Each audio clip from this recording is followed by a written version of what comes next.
All right, what's going on, Dylan Conrad, Metabolic AF? I am here with Amy Ehinger. She's the founder and CEO of Glam Girl Bikini. Told her I'd get that Good job that there. tongue twister down. Thank you. And she also has her own podcast, The Prep Life. I wanted to have Amy on today, and thank you first of all so much for being here. Really Thank you for appreciate having me, that. Dylan. I appreciate it.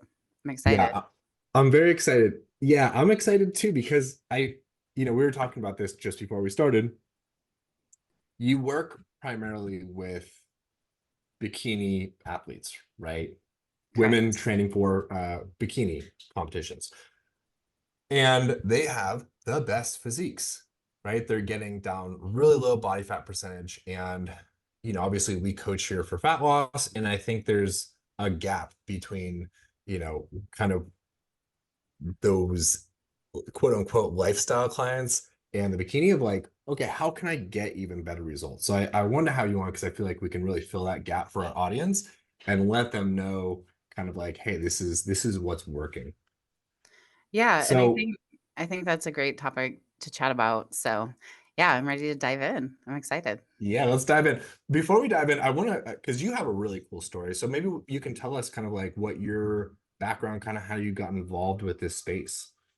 Yeah, so I actually got involved a little bit later in life after I'd had kids at 31. And so I've done over, I think now it's over 35 competitions, and I've Wow. competed in several countries, almost every state. I started out as a figure competitor, and then I realized that bikini athletes were having more fun. So I decided to the next year transition over to that. And I feel like with my journey with the whole bikini lifestyle and all of that has really just over time, I've just really wanted to pay it forward to other females, just because Yeah, bodybuilding has given me so much and enhanced my yeah, life so much in terms of just, you know, you have to be very organized, you have to be very disciplined, and I just yeah, love that part of that aspect of competing. And I more love the process of getting ready for a stage more than anything. And I just feel like it's something that's, year round, which is why, I have the Prep Life podcast, because to me, in season, cutting, doesn't matter what phase of the journey you're in, you're kind of living that lifestyle. And yeah, I mean, I have 2 kids and I've been married for 20 years, and I just feel like it's been something that our whole family has it's also enhanced our lives, in terms of becoming healthy. And I just wanted to show at first, other women, I wanted to help them out. I was a full-time teacher, and oh, people, just started kind of asking me, like, what are you doing? And so, yeah, I started coaching just kind of on the side.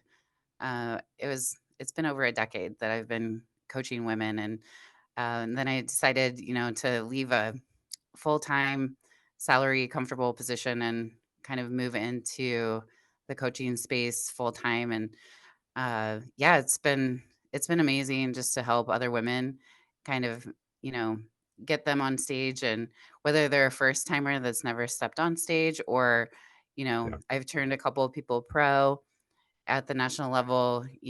It's been very Wow. rewarding to just kind of help other people in that area. So, While you're competing too, still, right? yeah, yeah. I actually competed at North Americans. I got 5th place, and my client won her pro card at the same show in the open. I was in the masters. But yeah, I literally got top 5 at nationals, and she won her pro card the same day, and I coached her the whole way through. So, How cool um was that after party? it was pretty fun. Yeah, it's very and I don't think anyone I haven't heard of any other coach that kind of like competes at the same time. And I would never compete against my clients, so I'd always make sure that if I was at the same competition, that we were in a completely different division. The Yeah, only time I ever competed with a client was she had lost I heard the 110 story. pounds. So Yeah. cool. Yeah. And we held hands. We actually were in the victory stance because I think I got 3rd and she was 5th, so we were actually holding hands on stage, which was pretty powerful. I definitely That's got so teary-eyed cool. when I did that. So that was the only time I broke my rule, Amazing. but she said it was okay. Yeah, I mean, so yeah, and I want to ask you about her transformation because obviously, did she set out when you guys started with her just like I want to compete or did she was like I just want to lose weight right now? So I've had 2 clients that have lost, like, over 100 some pounds, but the first 60 or so was not with me. So they kind of, Mm, slowly adopted these, patterns that were able to alter their life to have this dramatic weight loss. Um, and neither one of them had surgery, which was pretty incredible. And so, like, that yeah, last, you know, 40, one of them, it was the last 45, and then the other one was like 60. So, but it's definitely another level, right? I yeah. mean, to go from just adopting new lifestyles and habits, and then going into competing, but yeah. Yeah.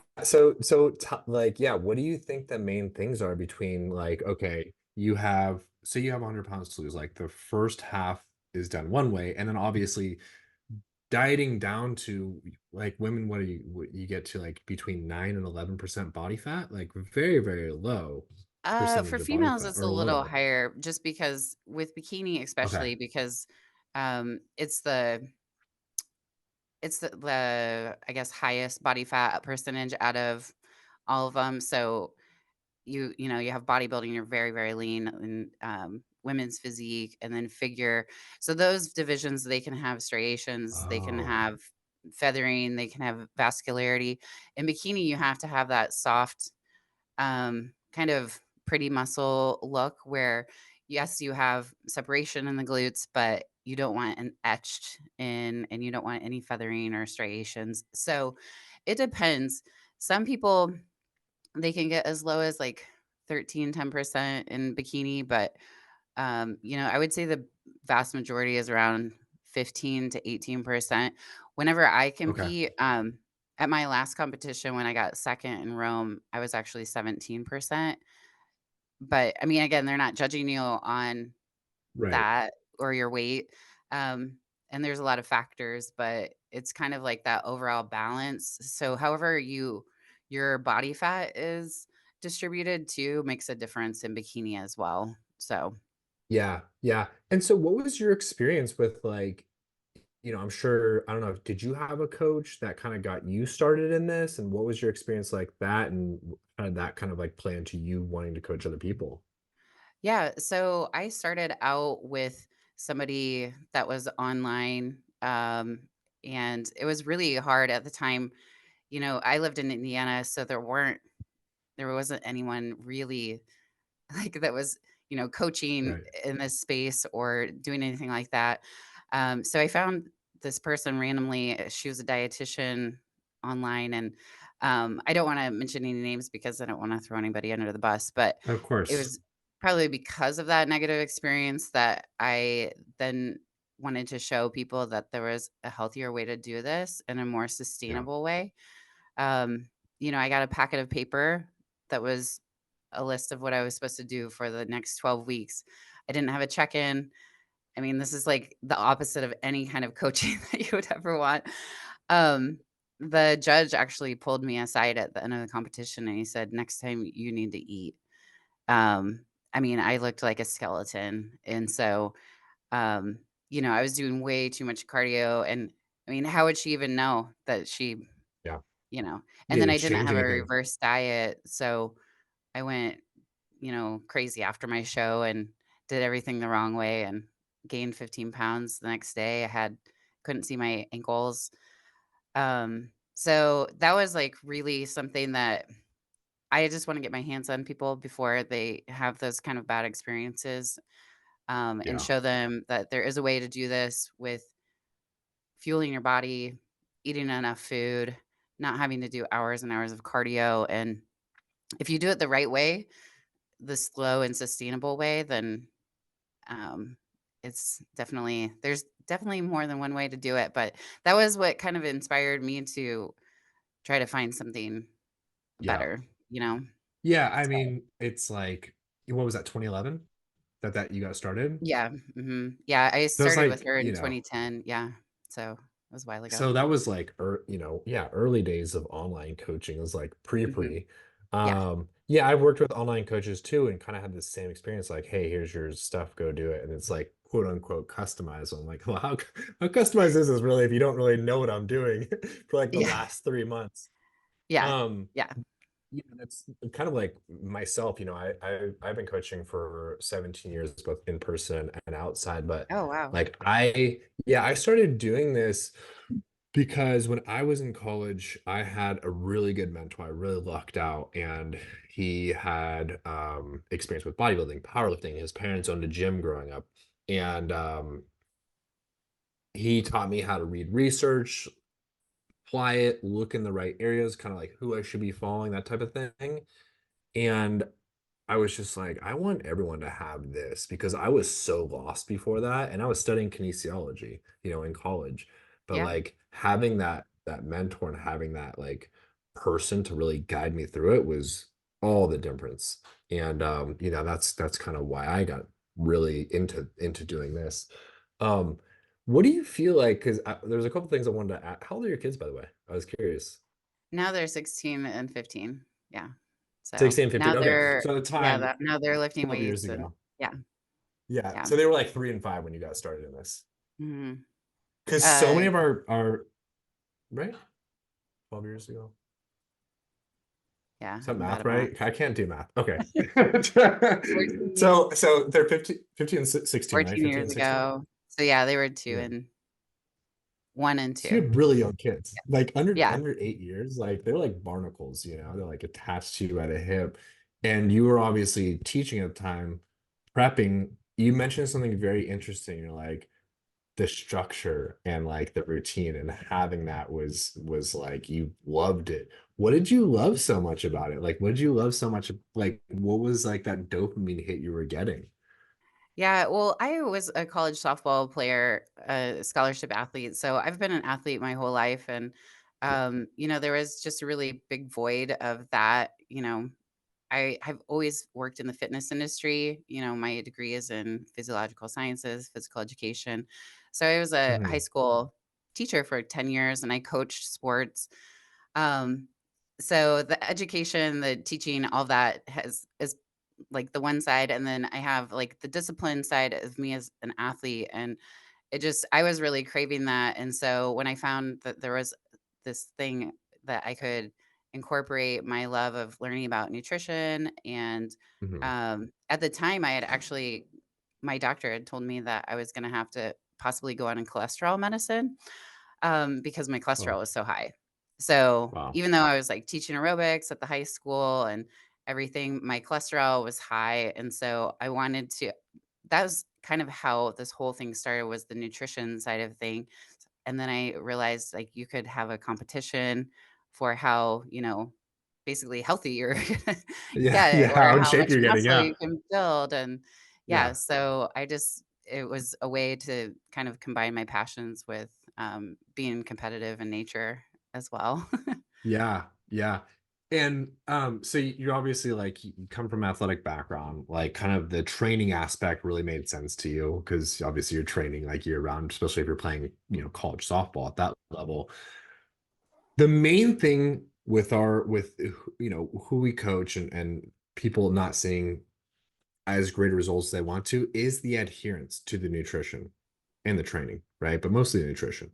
Yeah, yeah. What have you found with who you coach? Because you're coaching like the top of the top in terms of like how fast you're able to like transform them.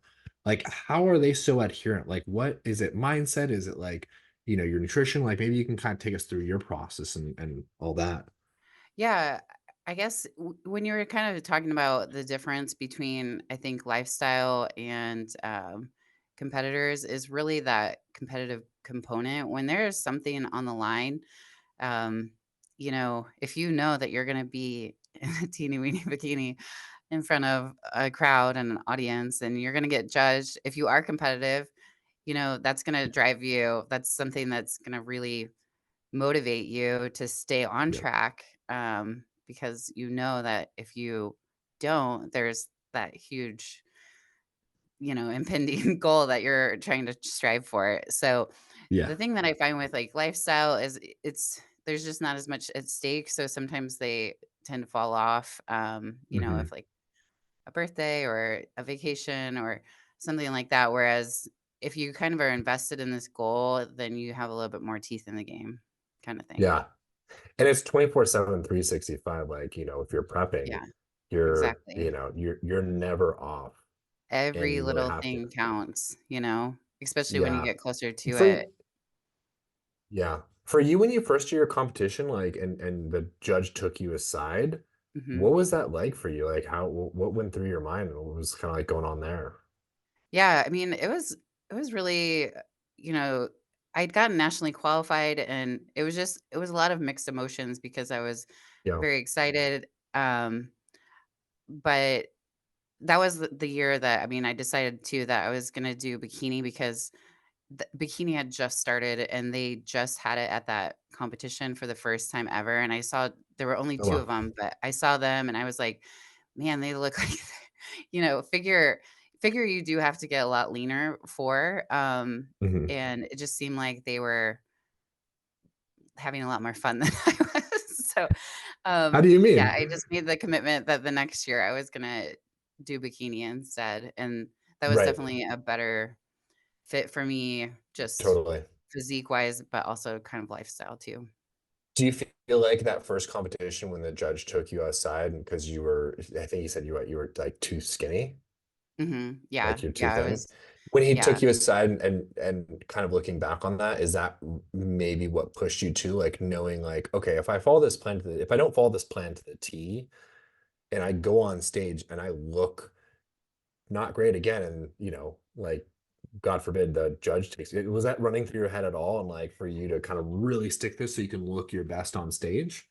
Well, I'm the type of person where I'm gonna do everything to the absolute T, and that's what I did with this plan, and, I Yeah. mean, it got me very lean, probably the leanest Yeah. I've ever been, almost to an unhealthy, obviously, um, from his standpoint. So, I mean, from there, I realized that there needs to be I kind of educated myself more on, what I should have been getting, where, like, I should have had a reverse diet, I should have had weekly check-ins for the coach to make adjustments, like, I mean, Yeah. obviously, a piece of paper that's lined out for the next 12 weeks, your body does so many different things, and, I mean, I did have a very high metabolism, which is why I think, with the way that things kind of went with that asparagus and tilapia diet, I mean, obviously, like, I got lean, but at what cost? And so I just want to make sure that my clients or as many women as I can help as possible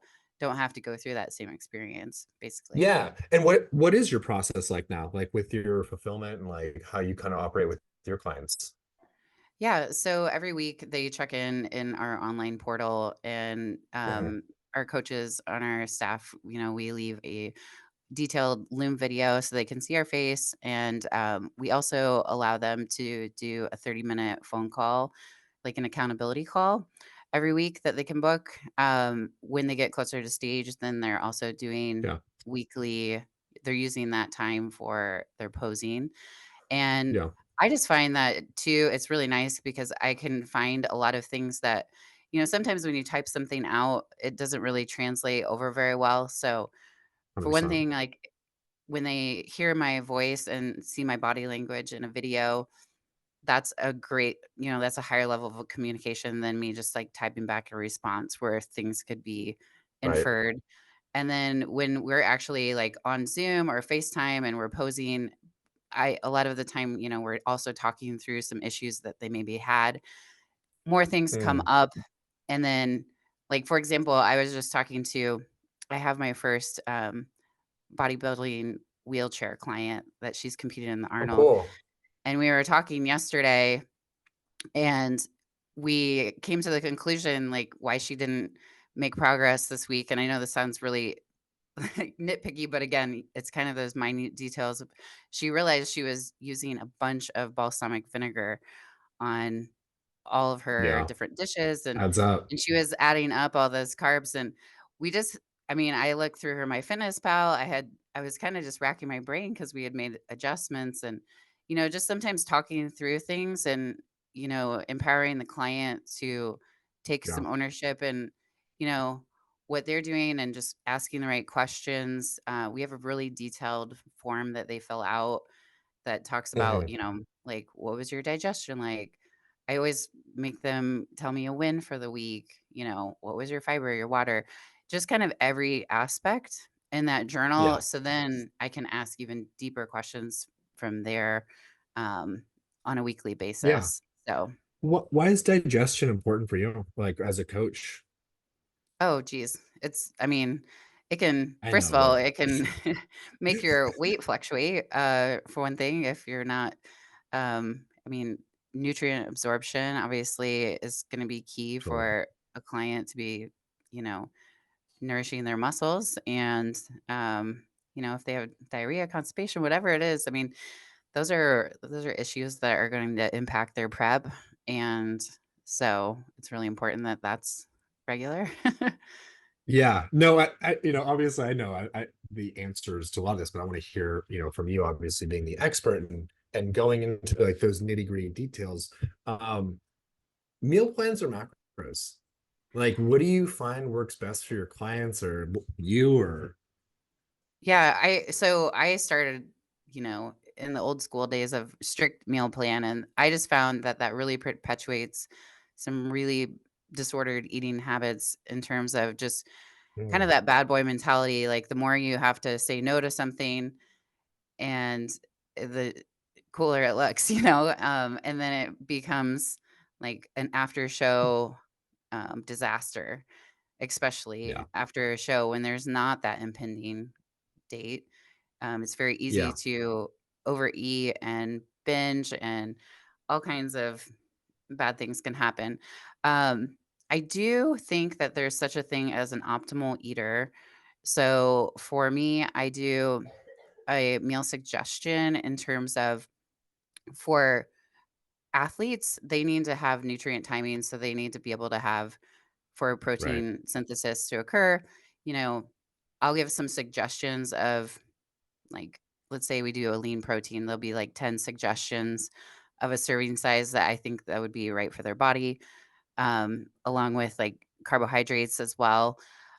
So my meal exchange, it has suggestions, but they always have Mhm. their macro budget at the bottom. So I do a bit of a hybrid in terms of, um, I'm going to suggest the things that have the most micronutrients in them, fiber and, antioxidants, all the different things that would Right. be, you know, a suggestion. But at the end of the day, they can Mhm. always use the macros 100%. And then I have like rules around the macros. And I also have them track fiber because a lot of Mhm. times when ha in the past as a coach, one of the mistakes I made was just giving them protein, carbs, and fats, and then they don't eat any vegetables.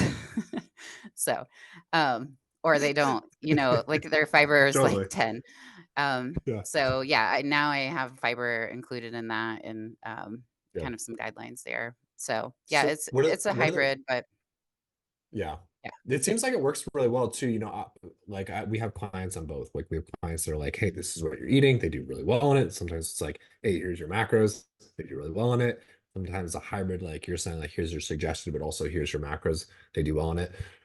Yep. I mean, at the end of the day, it's all like adherence. Like you were talking about your client that was putting balsamic, and no, like people out there listening, like be like that might be like so tedious, but you gotta understand, like 95% adherence doesn't equal like 95% results, especially when you're cutting down to where you are, it equals like none. Yeah. One thing I did want to ask you, oh, go ahead. Oh, I was gonna say even gum, that's one Yeah, thing that I'll catch a client. One of my clients, she was chewing it in a video that she sent me of her posing, and I was like, "By the way," wait, is that because she gum? was kinda stuck. I said, "How much Yeah. gum are you chewing?" And she's like, "Oh, I chew about a pack a day." I was like, That's a lot of carb," you know, when we're getting down to the, "You're gonna be on stage in 6 weeks," Yeah. kinda thing. But yeah, Yeah, it's anyway. crazy. Do you have so in terms of like when you're kind of going back to what you're saying with the macros, do you um Like, is it kind of like whatever fits in, or is it like, okay, like we need to stick with like these clean food lists that I'm giving you, or what does that look like? Yeah, so there's some clients that I don't put a meal exchange because I think that you have to meet the client wherever they're at in terms of where they're Yeah. at. So if someone's just starting out, they kind of need those like training wheels, where Yeah. they were they need a lot of guidance in terms of, Yeah. because they get a little bit lost. So, there's Right. just different levels. What was your original question? Sorry, I got off on a tangent there for a No, second. it's just like no, you're good. That tangent was really good. No, I was just asking in terms of, I mean, we can go. What was I asking? Oh my God, no, I forgot. I was so in goal. I was like thinking about the next question because I actually wanted to ask you another question about because you work with females and obviously there's a cycle. We can figure out what we were talking about before this It was and something then about relate back macros. to it. Yeah. Yeah. I can't remember, but anyways, in terms of like, I wanted to ask you because is it optimal like, if a woman that you're coaching has a regular cycle versus like birth control versus like a hormonal IUD, or maybe you have some clients that are a little older and perimenopause, like does that kind of affect how you know put their nutrition together and even their training as well? Yeah, so I do program cycle syncing programs if people have really harsh like PMS symptoms, Cycles, yeah. Hmm. where before their cycle, we kind of do like a deload type of training, and then during like the flow part of their cycle, so the follicular phase, where they're able to have more energy and push, then that's like their push week. And then some Yeah. people, it's during like right before like ovulation. Um, Luteal. Basically, yeah. So during the luteal, obviously after they ovulate, then that's like more of a Actually, push ovulate, week. yeah. So it's like an every other Hmm. week type of cycle syncing. I do that it just depends. And I think I remember what your question was too. It was about processed food. So it just depends on Oh where yeah. the athlete is. So with bikini, the waistline has to be very small, so they have to look like an Yeah. hourglass, right? That's part of the criteria. Right. So, there Mhm. are certain foods that cause inflammation, and I've seen this through my coaching. For example, I had a athlete that she would drink a lot of Diet Coke. Nothing wrong with that because it's 0 calories, but when we took it out, when she was getting closer to a show, she actually lost about 2 inches off her waistline. Um and it made her waist very tight. So there's just certain things that as you get closer to the show, you know, at about 8 weeks out, I'll tell a person to maybe start trying to take some of your dairy and some of your gluten out just because it will make the waist a little bit tighter. It will make it a little bit Yeah. smaller. And sugar, there's nothing wrong with it. It's just it can some of those highly palatable foods can really, if you're on a small budget, it's just really hard to stay full and your cravings kind of Yeah. spike up. So as you're getting again closer to show, it's just those, chicken breast and some vegetables, it's going to slowly digest with the fiber and Yeah. the single Yeah. ingredient foods. They're just gonna keep clients more satiated when they're at that end. And then getting back to your other Yeah. question about, like, The menopause and things cycles. like that. Yeah. So, with the cycles, I do have my clients track their menstrual cycle, and that is part of their check-in journal. So, Yeah. um, for me, like, it's, we kinda look at the data, so we'll look at their physique, and some people hold a little bit more water when they're Yeah. premenstrual because, that spike in estrogen. Um, so I use it as part of I ask them where they're at in their cycle so that I can use that as my judgment too as to whether or not my adjustments are working when it comes Yeah. to, like, if their inches are up or their weight's up. Some people fluctuate by 3 to 5 pounds when they're PMS. Yeah. So, I Yeah. just wanna that along with digestion too, if someone's weight's up, it's maybe not that I made the wrong adjustment that week, it's maybe just that they haven't gone to the bathroom. So, Yeah. Yeah. Hopefully that Someone answers out both your there list questions. totally. Yeah. Good job on looping that all back around and putting into one final thought. Now that was good. Um, you were talking about the deload, and just for our listeners out there, like what do you constitute as a deload? Because you're saying, oh, you know, if someone has really harsh PMS, like you know, symptoms, I'll deload them that week. What does the Mhm. deload look like for your clients? Yeah, so again, it depends on the person. So there's different reasons why I give deloads. Post show Hmm. is one of those. That would be like a higher repetition at about Hmm. 70% of the weight they would normally lift, and it'd be less days. If I'm doing like a cortisol reset, then I'm going to take out all like any sort of interval training, high intensity stuff to bring their CNS down.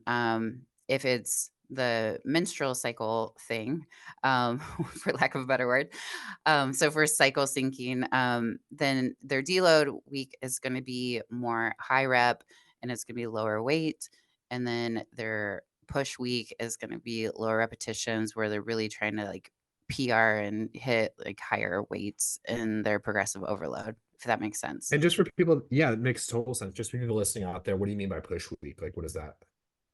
Yeah, so when we're doing a cycle syncing, so that push week is it would be like when they're in the follicular phase, so they're actively bleeding, that would be their push week. So we would do, higher intensity in the lifts by doing like lower reps and heavier weight. Pushing mean you're pushing the progress, you're pushing the intensity, right? Yeah, pushing the intensity. Yeah. Okay. For That's lack what I wanted to yeah. clarify for everyone listening out Yes. there. Yeah. Because Yes. there's Sorry like about a lot that. of terms I'm sure that you're saying. No, it's fine. There's so much good like good nuggets that I feel like everyone can take away from this. Well, And good. kind of I'm glad to coming hear it. back and tying this all around, the the systems and structure portion, you know, and kind of that like do you have to kind of work in, or is it a client to client basis of like really getting someone, you know, say you have a client like you who has two kids, they're working full time, like it's hard to fit everything in. Is Yeah. this something that you just like say, hey, you have to get more structure? Or do you like sit down with them like, hey, this is how we're going to structure everything out and schedule everything so you can actually see progress and do this?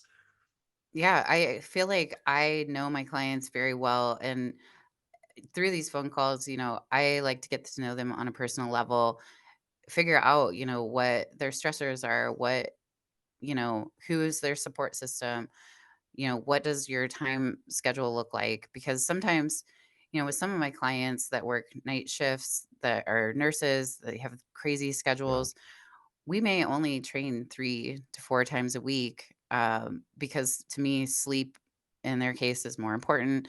So I just think you have to look at everything on an individualized basis, and that's really what the unicorn prep is all about with my company is just everything's very customized to be, like completely to your whatever your Yeah. life looks like, how what's going to be the most optimal situation there. Um, Yeah. I feel like it has to be customized, you know, yeah, otherwise, like working off either a cookie cutter or like a semi, you know, someone's like, oh, this is customized based on like where you're at, what your goals are. But like, what about your day to day and your lifestyle? You know, if you like you exactly. were saying, you're a night shift nurse Mhm. and you can't really train the same hours and your shifts are really long and all this stuff. Yeah, You I work mentioned in quarters. 12s and yeah, it's Yeah. just I mean, to try to fit a training session in there and sacrifice sleep when they're only getting 6 hours, it's like, okay, let's just make this a quality session rather than doing, Yeah. 6 days a week, we're doing 3, you know? So, Yeah. You talked about cortisol, like, you're like, "Oh," what you said, like, we need a cortisol reset, is that the word you used? mhm. Yeah. Tell me a little bit more about that and, like, kinda, like, how you do that and what the theory is behind, you know, resetting that and why that's important. Yeah. So, I mean, there's certain signs for adrenal fatigue. I mean, there's no like real there's no such thing other than like Cushing's disease Yeah, and things like that where it's yeah, actual adrenal fatigue. So, we won't get into that weeds on that, but um if people are having trouble waking up in the morning, so their cortisol usually should, if it's normal, it has that spike to wake you up. If you're finding that that's low, you're probably already at the point where you've like really had way too much cortisol dumping, and you definitely need a cortisol reset at that point. I've seen it too, just in blood work is the main thing. I do encourage a lot of my clients to do blood work, and I work with Mm, a hormone specialist that allows me to be on the phone as part of that holistic picture. So we'll it's see, great. either cortisol is very, very high in the morning, and then or their blood sugar with the dawn phenomenon. That's another one that I Yeah. can kind of see, or if they have insulin resistance. There's a lot of Yeah. different reasons, um, but I don't know how far you want me to get into all of those things, Dude, but dive down the weeds as far as you want. I love it. I mean, are you so when you're the blood work part, that's fascinating. So have you found that different times of the day that they're getting measured in terms of like cortisol and any other things that you're testing? Are you testing other hormones? Are you looking at other hormones as well? so the hormone company that I work with, they test a lot of different things. So she'll be the doctor's liaison. She'll go over the blood work as long as the client agrees that I can be on the phone as well. Then I kind of listen into within my scope of practice in terms of things like lifestyle practices that we can do. So if she indicates like, hey, your cortisol is extremely high in the morning, or it's so low that we're worried about your adrenals, then then I can kind of intervene with helping them with a cortisol reset where Right, I'll pull some days off of training. I'll take like their hit cardio out and maybe do like steady right. state, reduce that, So cool. introduce, like morning and evening walks, or like a 10-minute walk after like they eat, and thinking about caffeine. That's a big one, reducing that. I was Um, thinking about that while I was drinking my coffee. yeah. 'Cause I'm So like, I wonder what she, because that's, obviously cortisol yeah, spike huge. so, yeah, it's mostly through the blood work that I see those patterns, but also if somebody is fatigued all the time and, they're having a hard time waking up in the morning, those are some indicators, and if they're going through just a really stressful time in their life, Yeah. those are some things to think about, but Yeah. Yeah. No, 100%. What do you like take them completely off caffeine, or you kind of just like try to decrease that a little bit if you're seeing, that type of thing? yeah, if we can just do like a 14-day caffeine detox, it usually really helps reset like the receptor sites and things like that. And I try to work through, you know, helping them find a replacement. So that, for example, you're drinking coffee, just having them replace that with decaf, so they Yeah, still have that feeling of it. totally. Um, just some Yeah. things there. Yeah. 100%. I quit for 2 or 3 weeks, like a month or two ago. Felt amazing, and then Yeah. it really just felt like I was like, oh wow, why was I even like drinking this in the first place? Yeah. But no, it's I feel like it's just good to reset that and like every Yeah. once in a while. Is there a Especially upper limit? Oh, go ahead. Oh, I was just gonna say, especially when people are in contest prep, their bodies your low calorie is putting stress on your body, Yeah, higher movement is putting stress on your body. caffeine, putting Maybe stress they're on on your fat body. burners or they're Yeah, drinking extra pre-workout just to really yeah, get through the day. So I always find after a contest prep, it's really good to kind of do that cortisol reset anyway, yeah, as part of just trying to reset their caffeine yeah. intake too.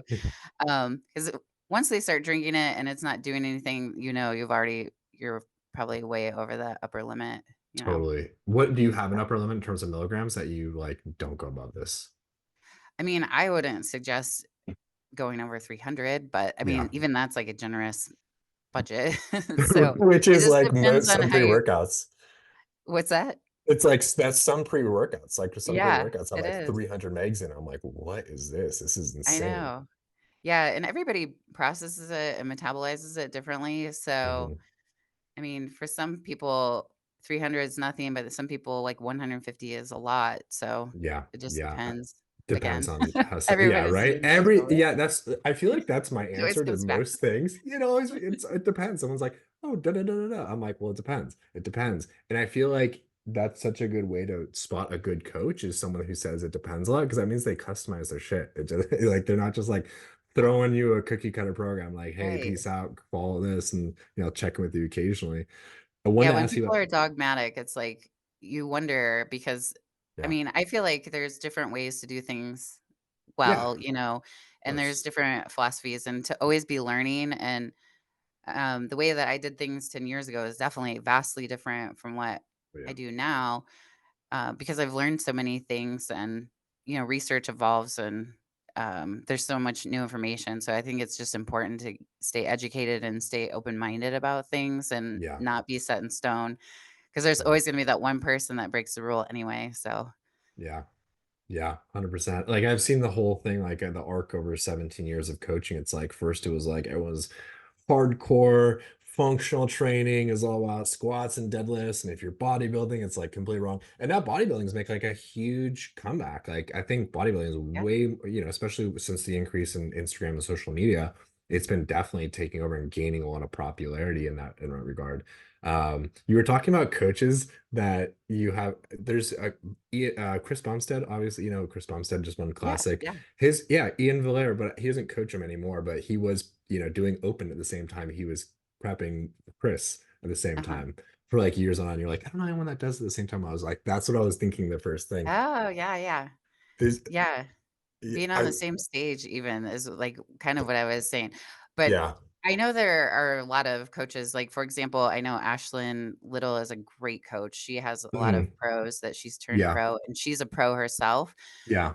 in bikini, so I guess I didn't mean it in that way, but, like, just sharing Oh, the same stage, like, competing the same day that they turn somebody same pro same division, in the same same everything. Yeah. competition. Yeah. Yeah. Yeah, Yeah, so and I wanna ask you about fat burners, like, were you like, oh, because you mentioned fat burners, before. Are those, like, pharmaceutical? Are those, like, supplemental? Like, what do you kinda, have yeah, I mean, fat burners, I'm not a huge fan of Mhm. them in general. There's, I kind of gravitate towards first form products. Okay. I like their DB Goddess. And then there's also a prescription that if you do work through the hormone doctor, that you can get prescribed by a doctor that, they look at your blood work and then they prescribe that particular. Oh, that's sick. What is it? What's in it? Is it, like, It's customized actually or called albuterol. That's okay. just, I mean, I'm sure you're familiar with it in terms of like people that have asthma and things like that. But yeah, um, yeah, there's an Um, interesting study I'll have to share with you about just, um, you probably heard of like Clenbuterol. clenbuterol, Yeah, right? that's what I was just So thinking. I was that's like, like for horses, and it's it's just it's illegal. yeah. Yeah, but albuterol is the same type of drug, and Oh, basically cool. you can get that prescribed through this particular hormone clinic that I work It through that is helps with fat burning. is it a thermo or what is it? So it doesn't work on that same pathway. It's similar to the same type of drug, and I don't want to go into the weeds on this, just because I do feel like this is out of my scope Go. of practice. But um, offline, I'll share you the Yeah, yeah, article about the yeah, albuterol with you, yeah, because it is very effective in terms yeah, of like oxygen capacity and just yeah, kind of being able to burn a little bit more fat and yeah, maintain muscle. yeah, and so in terms of supplementation, thermogenics, it's just like that's just kinda not your something you would give to your clientele, I mean, to a certain point, it's like it's mostly just a bunch of caffeine, most fat burners are, and bombs. so I feel like if you do prep the right way, you really don't have to utilize those kind of things. Yeah, If you give your body enough time, you select a show that's in an appropriate window that, gives you enough time to lose the fat and maintain yeah, muscle. I yeah, think that's where the magic is, and I think a lot of mhm, people are looking for a quick fix, which totally. is why I don't really love that route Subscribe to that, yeah, because yeah, because I yeah, think you can get a lot done with your nutrition and, your movement adjustments if you give yourself enough time. yeah. So, Everyone wants to focus on the major and the minors, yeah, and just, yeah, like like, wants to know, "Oh, what's the secret?" It's like, "Oh, just, like, consistency and eating the right foods and exercising." It's like, "No, I'm yeah. not gonna do that. Give me this easy thing here. Give me the Ozempic," um, which is a whole other thing I'm sure, you have feelings on, but, I wanted to ask because, like, there's such, like, a different mindset, and I know you mentioned, like, oh, they're competitors, and I kind of feel like that's, why they are taking this so seriously and so adherent. Is there anything else like you've noticed in the mindset of the women that you coach that like has really made them successful? They're like different characteristics that make them more successful in this route Yeah, realm? I think it it a certain demographic kind of are are interested in competing in terms of just they're very, type A and very driven. And, I think a lot of success in bodybuilding is really just being able to do really good time management. And, Yeah. you know, they always say the busiest people are the people that you want to like hire for the job because they'll actually get it done, I think whenever I'm prepping, I'm very focused, organized. I get so much done.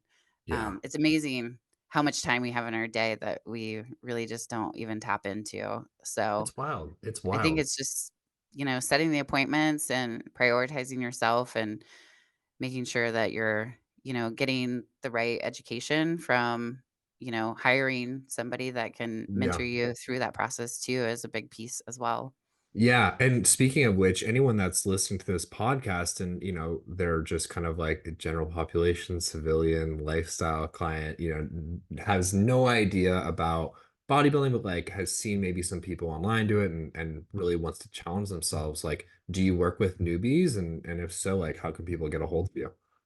Yeah, absolutely. I totally work with newbies all the time, and the biggest thing there is just focusing on the weight loss part first if that's what the issue is and creating the best timeline or maybe it's they need to gain a bunch of muscle. Yeah.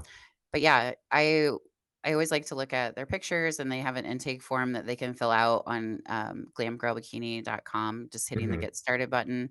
And then I set up a phone consultation because I want to make sure it's the right fit for them Totally.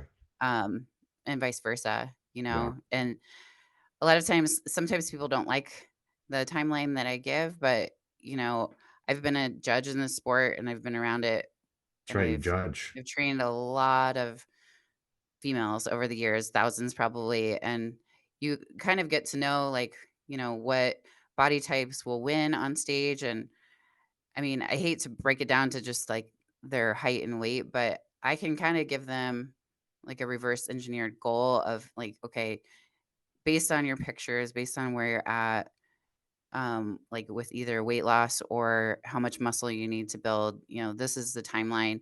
And I tell them right there on that first phone call, which is why I require the intake form and the pictures first before I chat with them, just because I want to make sure that they're okay with that. Yeah. Because it does take time. Oh, so Um, much. It's always yeah, like double what people think, I feel like, when I'm yeah. talking to people and doing their intake, it's the same thing, even though, I'm working mainly with like fat loss, weight loss. But um, I did want to ask you, what I want to ask you, I just lost that. I had a really good question for you. Um, in terms of like that prep, oh man, I had such a good question. I just lost it on the top of my head.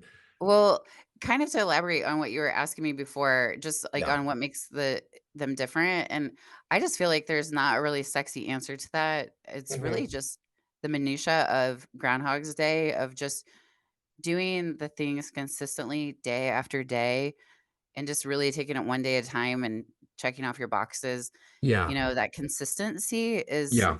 the key. And like you said, adherence is the magic word, right? So, Yeah. like, whatever we can adhere to. So, whatever that magic formula is for you to stick to it every day is what's going to give somebody long term success, in my opinion. 100%. Yeah, and like, we see the same. We have like our clients that come in, they're super type A and they just kill it. You know what I mean? Like Yeah. Yeah. plan, they need a little accountability, all that stuff. And then there's people who, aren't as type A, maybe are there's more of like compartmentalized type A. I don't know if you've seen this at all, but it's like in work, they're like super scheduled and regimented, and they're so burnt out Yes. on that, they don't want any structure around that. So they're very resistant. So they're type B in like this area of their life, and that's kind of Yeah. the That's so result. funny.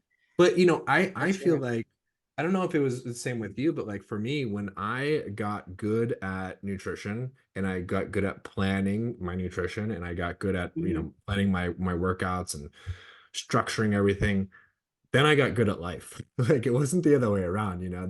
I feel like fitness and nutrition made me really good at business and relationships and just structuring and boundaries with my life. I don't know if you had the same experience with you when you were starting to prep. Um, Definitely. Maybe you can share a little bit. Well, for one thing, you feel better, right? Because Yeah, you're fueling your body with so much better, you 100%. feel so much better.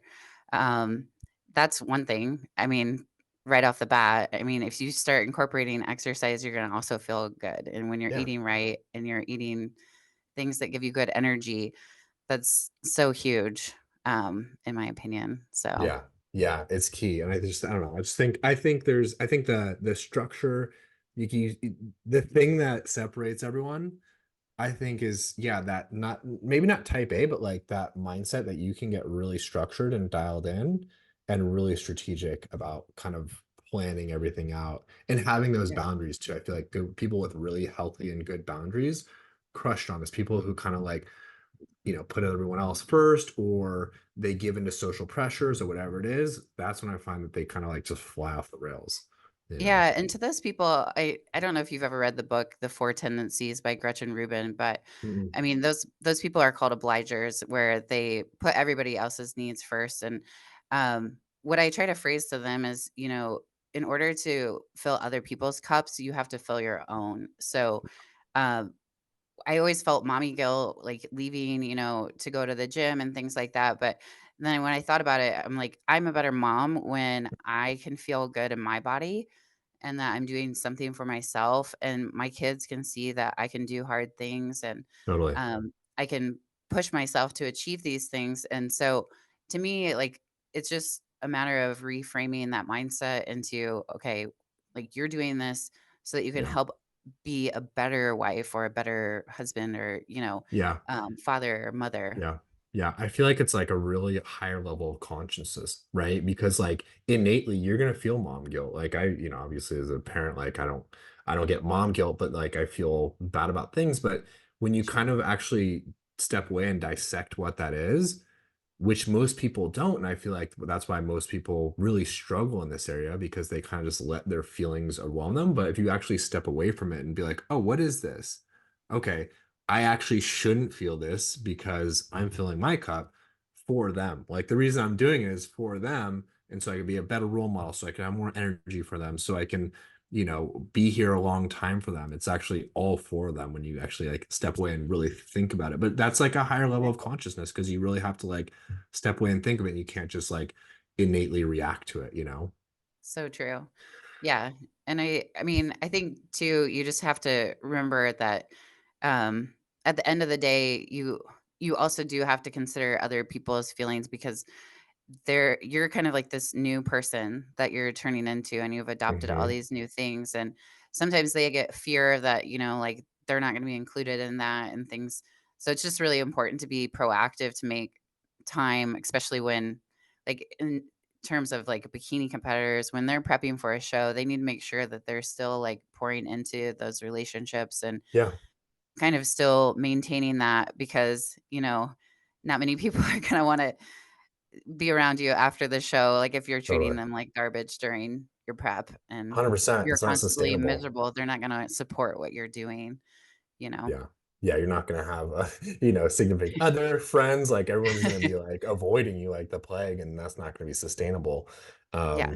Yeah, it's so important to kinda have that, I think we kind of come back to at the end of the day, it's structure, right? Like, planning ahead of time. Okay, here's what I'm working out, here's what I'm working, here's what I'm spending time with my family, and, like, here's what I'm meal prepping, here's what I'm working, so it's like, if Mhm. you can get really good at 100%. structuring, I feel like you can have really good success in any area of your life, but specifically this. And it's like, this Yeah. is one thing we are 100% in control of. You know, Business, Mhm. there's a lot of other factors that come into it, but like, nutrition, what we put in our mouth, like the exercise we do, like we're 100% in control, which is pretty freaking cool. Yeah, exactly, and I mean, getting back to the just, if somebody is busy, even if they can get their nutrition in a place where they're tracking, I mean, that's like 80% of it, right? Um I mean, to me, I just think that, you can really control what you're eating, even though if you don't have the time to work out and do like all of the things like with cardio and strength training. You can always control, like, what you're eating. Yeah, So, yeah. No, you definitely can, and I know I've kept you so long, and thank you so much for being on here. We definitely went over an hour, and I definitely, if you're open to it in the future, wanna have you back because there's so many million questions that I have, and I feel like this was so conducive for our audience to listen to this in terms of, like, just what makes, what makes, women specifically really good in this area. Like, what is it that they can do? And I feel like there's so many parallels that you can draw, even if they're not competing, but they want to lose body fat or they want to improve, their fitness or their performance or their health, that they can actually do to implement, to get on a higher level. So thank you so much for hopping on. I'm going to put your link in the show notes below. So if anyone's awesome. interested, like, please hit up Amy. Um, I'm blown away with your fulfillment and your processes. I've been a part of a lot of like different coaching groups in terms of other fitness business owners. Yours is like bar none. Like the amount of attention and customization you put into each person is amazing. So anyone listening out Aw, there well, thank you. and you want to prep, like go to Amy. I Like really please. appreciate it. Yeah, no, Yeah, it's it's been great. a pleasure. I can't believe it's been an hour. It's flown by. So, It thank you really so has. much for having me on. I appreciate Yeah. it. It's been fun to Thank talk. yeah, thank you so much for being on. I really appreciate it. All right. Thanks.